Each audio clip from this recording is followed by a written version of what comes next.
जय हिंद बच्चों, आप सभी का हार्दिक अभिनंदन और स्वागत। और इस वीडियो में मैं आप लोगों के साथ डिस्कस करूंगा इंग्लिश लिटरेचर को लेकर के, जो बीए पार्ट सेकंड का है। ध्यान रहे बेटा, मैं इस सब्जेक्ट का स्पेशलिस्ट नहीं हूं। मैं सिर्फ आप लोगों के साथ वो चीज़ें डिस्कस करना चाह रहा हूं जो मेरे हिसाब में आप लोगों के लिए यूजफुल हो सकती हैं। आप अपने हिसाब से इसमें ज़रूर पढ़ते रहें, क्योंकि ये बहुत इंपॉर्टेंट चीज़ है। और मैं सिर्फ पेपर अटेंड कैसे करना है उसको लेकर के थोड़ा सा डिस्कशन करने का प्रयास करूँगा। आप सबको पता है कि सेक्शन ए और सेक्शन बी दो आजकल पेपर में आ रहे हैं। प्राइवेट बच्चों को जो है 50 नंबर का होम असाइनमेंट बनाना है, और ये जो है आप अपने जहाँ भी परीक्षा केंद्र है, जहाँ आप लोग एग्ज़ाम दे रहे हो, वहीं पर ये जमा होगा असाइनमेंट। जो रेगुलर बच्चे हैं उनके लिए ये है कि वो जो मिड टर्म टेस्ट है उनका, वो उनको देना है। 30 नंबर का मिड टर्म टेस्ट है, और 20 नंबर का सेमिनार, प्रोजेक्ट रिपोर्ट, प्रेजेंटेशन, ये सारी चीज़ें हैं। तो ये चीज़ें आप लोगों को ध्यान रखनी है, इसी के अकॉर्डिंग चलना है। पेपर का नाम प्रोज एंड फिक्शन 1 है। सेमेस्टर सेकंड की हम लोग बात कर रहे हैं। देखिए, आप पांचों यूनिट को मैं पहले आप लोगों के साथ डिस्कस करना चाहूँगा।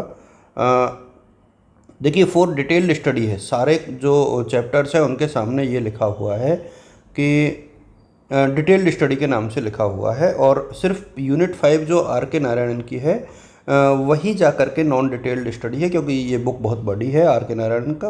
कि जो बैचलर ऑफ आर्ट्स है वो थोड़ा सा ये इसमें नॉन डिटेल्ड है, बाकी सब में डिटेल्ड स्टडी है। इसका मतलब यदि आप इनको पूरा पढ़ोगे ना, तभी आंसर्स दे पाओगे।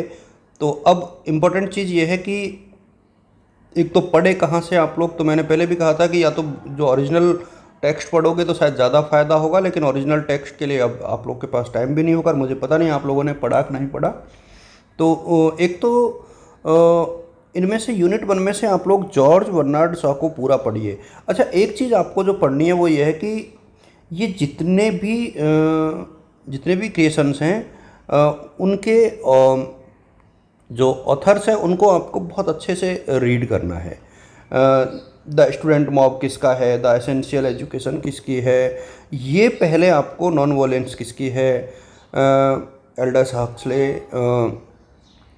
3 डांसिंग गॉड्स किसके, मतलब ये जो है ना, ये आपको बहुत अच्छे से रीड करना है। क्योंकि इसी के ऊपर आप लोगों को कम से कम जो 2-2 नंबर वाले क्वेश्चन है ना, वो आपको काम आएंगे। और इनमें से एक चीज़ और आपको देखनी है कि जो कैरेक्टर्स है ना, उनके बारे में देखना है कि भाई इसके सारे जितने भी है उनके कैरेक्टर्स कौन कौन है। यदि किसी में हीरो है तो हीरो कौन है, साइड हीरो कौन है, अदर एक्टर्स कौन है। तो वो जो इसके जो प्राइम कैरेक्टर्स हैं, उन सबको प्रोज और फिक्शंस वाले में आपको देखना है। मैं आपको बता दूं कि जॉर्ज बर्नार्ड शॉ का जो फ्रीडम है, वहाँ से एक क्वेश्चन लगभग हर साल आता है। तो अब ये चूँकि डिटेल्ड स्टडी है, तो आप जहाँ से भी पढ़ रहे हो बर्नार्ड शॉ को पूरा पढ़ के जाइए, आपको फ़ायदा होगा। और इसके अलावा किसी एक को और आप पढ़ लीजिए। तो मेरे सामने जो है आप लोग लुकास को पढ़ लीजिए, तो ज़्यादा बेटर रहेगा। यूनिट सेकंड की हम लोग बात करें, इसमें भी 3 ही दे रखे हैं। तो मुझे लगता है एक तो द एसेंशियल्स ऑफ एजुकेशन में रिचार्ड लिविंगस्टोन का है, इसको पूरा पढ़ लो। और एक नॉन वॉलेंस को आप लोग पढ़ लीजिए, ये ज़्यादा इम्पोर्टेंट है, तो इसको ज़्यादा अच्छे से आप लोग देखिएगा। 3 डांसिंग गॉड्स में से एक क्वेश्चन हर साल आता है, तो एक तो आप लोग ये देख लीजिएगा। एक जो है आप लोग जो कार्ल चेपक का है, द फॉर्च्यून टेलर, इसको भी आप लोग देख सकते हो।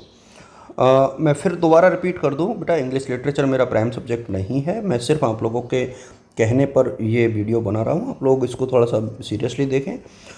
इन सब के नाम ज़रूर याद करें, किसने क्या लिखा है। और इसमें से मेरे सामने 2-3 क्वेश्चन तो आपके इसमें से ही आ जाएंगे, 2-2 नंबर वाले। और उसके बाद इनके जो प्राइम कैरेक्टर हैं वहाँ से 2-2, 3-3 क्वेश्चन आ जाएंगे, कुछ एक्स्ट्रा आ जाएंगे। लेकिन फिर भी मुझे लगता है कि 20 में से 15-16 नंबर आप लोग ला सकते हो। इसके अलावा जो 16-16 नंबर वाले क्वेश्चन है, उसके लिए आपको इनकी डिटेल स्टडी कम से कम हर यूनिट में से एक की तो करनी ही करनी है। यदि मुझे आगे हम लोग बढ़े तो द डॉल्स हाउस को पूरा पढ़ के जाना है। कैथरीन मैन्सफील्ड का जो है, इसको आप लोग पूरा पढ़े, क्योंकि यहाँ से एक क्वेश्चन ज़रूर आने की संभावना है। और इसके बाद जो है लियो टॉल्स्टॉय वाला, ये भी आप लोग देख सकते हैं। इसके बाद आर के नारायण की जो कृति है, इसमें से जो इम्पोर्टेंट क्वेश्चन आपको दे रखे हों, आप जहाँ से भी इसको पढ़ रहे हो वहाँ से आप लोग पढ़ लीजिए। देखिए बुक्स जो है ढेर सारे दे रखे हैं, आप लोग यदि चाहते तो यहीं से पढ़ते, बट अब आपने कितना पढ़ा है मुझे पता नहीं, लेकिन इसको यहीं से आप लोग देखिएगा और पेपर पूरा करें, 3 घंटे तक लिखें, और तसल्ली के साथ यदि आप लोग लिखोगे तो काम आएगा। और एक चीज़ और मैं आपको बता दूं कि बीए अब पहले जैसा नहीं रहा है, थोड़ा सा अप्रोच में आप लोग चेंज कीजिए, कॉलेज आना प्रारंभ कीजिए, टीचर्स के कांटेक्ट में रहिए, प्राइवेट बच्चे जो हैं ज़्यादा टेक्स्ट पढ़ना शुरू कीजिए। आप सभी को शुभकामनाएं, ऑल द बेस्ट और गुड लक। Thank you.